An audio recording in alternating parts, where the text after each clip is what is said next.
Hello, active traders and investors. This is Ken Calhoun from TradeMastery.com with another episode of our Breakout Chart of the Week. I think you'll like this one. We've got two really good swing trading charts and also one intraday chart to learn from. As always, all information is for educational or information use only. I'm not making any advice or recommendations about what to buy, sell, or hold, and by watching this, you agree not to make actual trades. Let's get underway and take a look at our charts. First up to bat, we've got PHM. PHM, the ticker. And what I like about this chart for a swing trading chart on a 15-day, 15-minute candlestick chart is it ran from 27 to 30, which is a nice 10% run, a 3-point run. It's got a really nice steady uptrend continuation.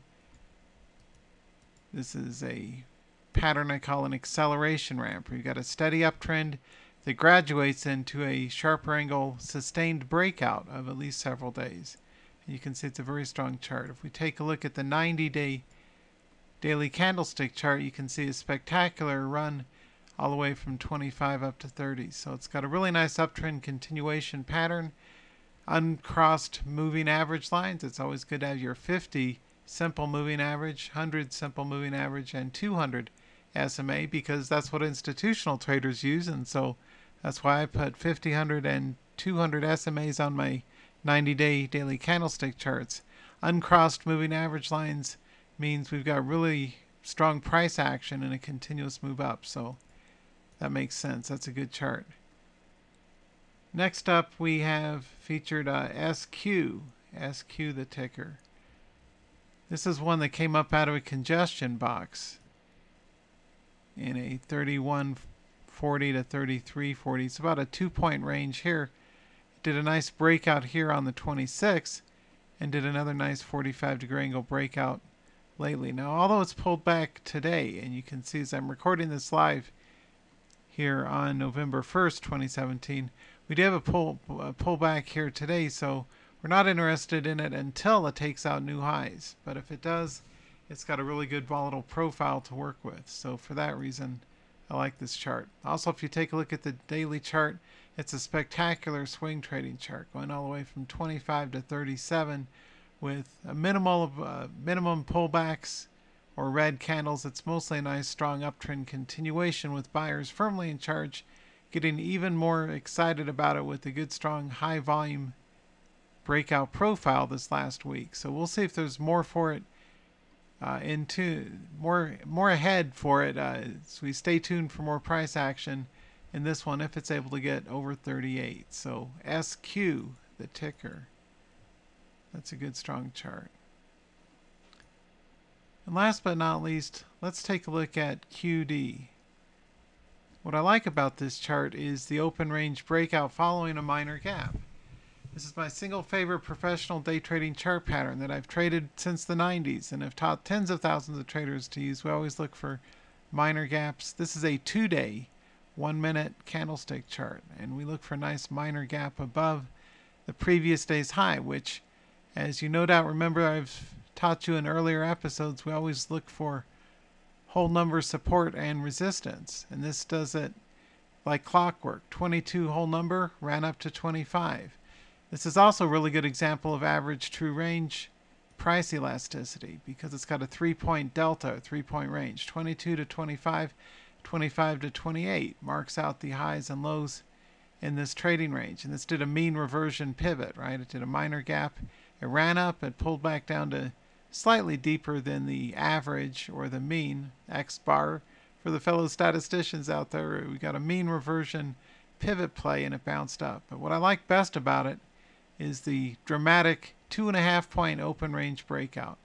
These are the right kind of charts that I like to day trade and have trained thousands of traders in how to trade, as opposed to the cheap $3 low float, horribly risky speculative stocks that only run for 10 or 20 cents for risky scalps. Day trading penny stocks and under $10 stocks is a fool's errand for newbie amateurs. Professional traders, we like charts with volatility and volume. Liquidity has to be good, and you have to have defined risk. You never want to trade with undefined risk. And to define your risk, you know what the odds are or what the price elasticity is and develop a trading plan. So if you go in long at a new minor gap continuation breakout, say above a whole number, which is my favorite place to go long, and scale out as it pulls back off the nearest whole number, or rebuy for a scale in and pull back off again the nearest whole number. That makes for a really good upside move in this chart. And if you kind of zoom in on this chart here, what do you notice about it? One thing that jumped out to me that I was mentioning to my traders this morning is the fact that the open range breakout length ran about the same yesterday as it did today. You know, the price elasticity, it ran about as far here as it did here. It's not exact, but it's close.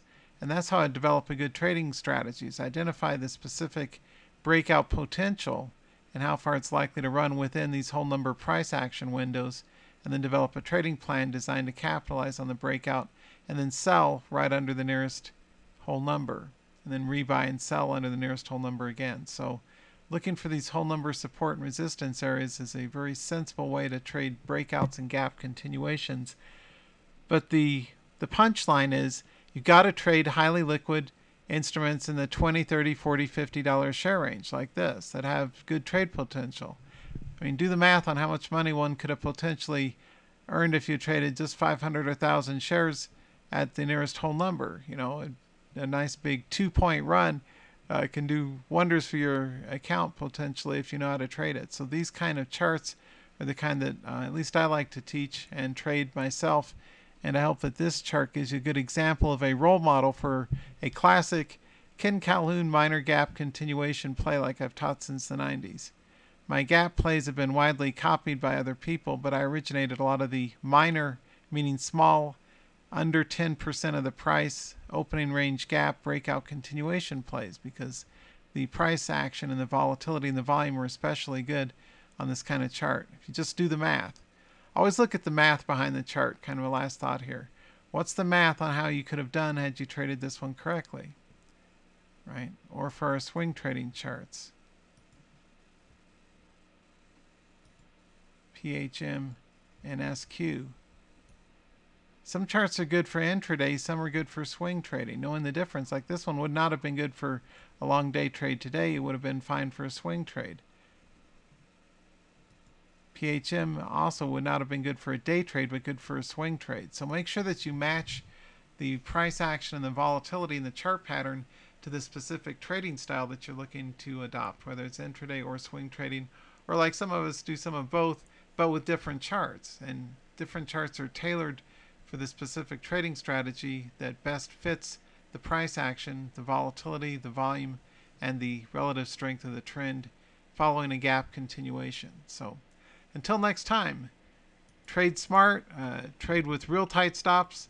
Go get them, do the best you can in your trades, and I'll see you in our next episode. Goodbye for now.